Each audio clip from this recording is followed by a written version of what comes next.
Hi, my name is Sergio Aguirre, and my gloving name is G-Love. Hi, my name is Jaren Delmendo Cervantes, and my gloving name is Off Top. Hi, my name is Spencer Smith, and my gloving name is The Funky Hatter. And we are FaceMelters Productions. Our goal in making this film is to allow our audience to know the feeling of having a light show without actually having received one. Or at least getting them interested enough to go out and experience it for themselves. Thank you, and without further ado, here is The Art of Gloving.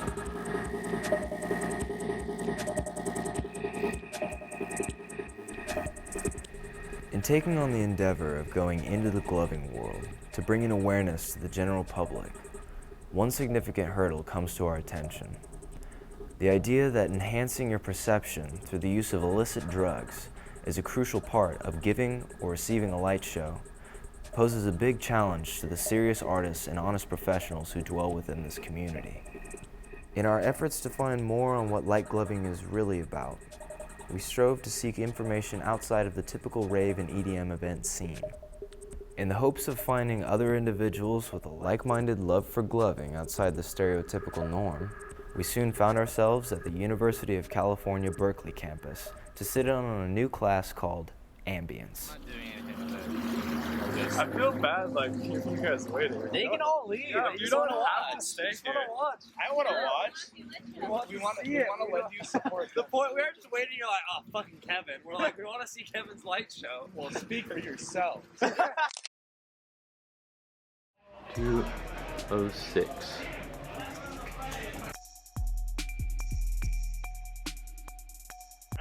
Hi. What's up? Nice to meet you. I'm Jaren.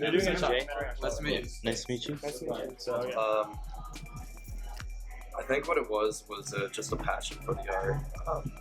My friends first introduced me to it when I was in SoCal, right before I came to Berkeley, and I came back from there for winter break, and they were all doing it, and they were having a great time. I was like, I want to get into this. I come back, I introduce it to this guy. Yep. We both just follow a passion for it, and we're like, hey, we should teach more people about this. Yeah. It was mainly like, we were the only two people here that we knew who gloved, and we are just like, we want more people to glove. So to have that, we need to start a club where we taught more people how to glove, and it's worked out great since then. Well, I think the main problem here is that drugs have been associated with the rave scene for a long time, and gloving originated in the rave scene. So if you think about it, people are naturally going to associate the drugs and that rave scene with gloving. A equals B, B equals C, they say A equals C, and thus you have to be doing drugs if you're gloving. But the truth of the matter is, it's an art form in its own that doesn't need drugs. After talking with Sean and the Ambience crew, we made our way down to the next stop on our journey to learn more about gloving. The grand opening of the all-new E-Mazing store in Milpitas. All right, good evening, everybody. Welcome to the Amazing Lights here in Northern California. Let me hear you make some noise. I know Northern California's been waiting a long time for EL, so let's be much louder than that. Let me hear you make some noise.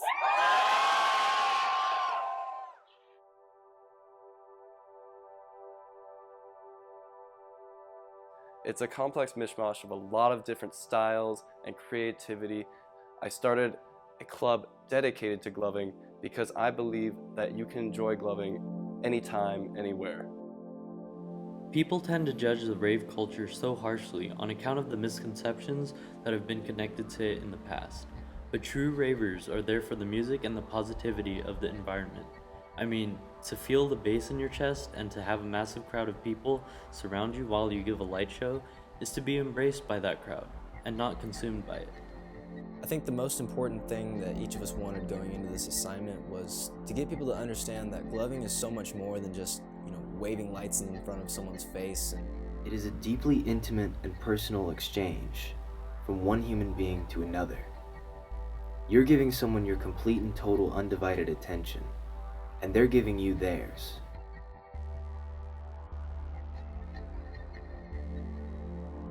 So the night after Friday Night Lights in Milpitas, over at the Oracle Arena in Oakland, there was an event called Pop the Dream in 360, and it was pretty much a massive rave. And when I got there, I was expecting to see like just a few glovers and, you know, to see the music, see the artists perform, but it was much bigger than that. When the whole arena was dark and they dimmed down the lights, all you could see is like people giving light shows in the stands across the way to the left and right of me.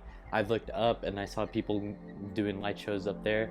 Like, the community of glovers, whether it be, you know, over here in the West Coast, East Coast, SoCal, or even here in NorCal, it's really big. And while I was at Pop 2013, I happened to run into one of the more, you know, recognizable names in the gloving community.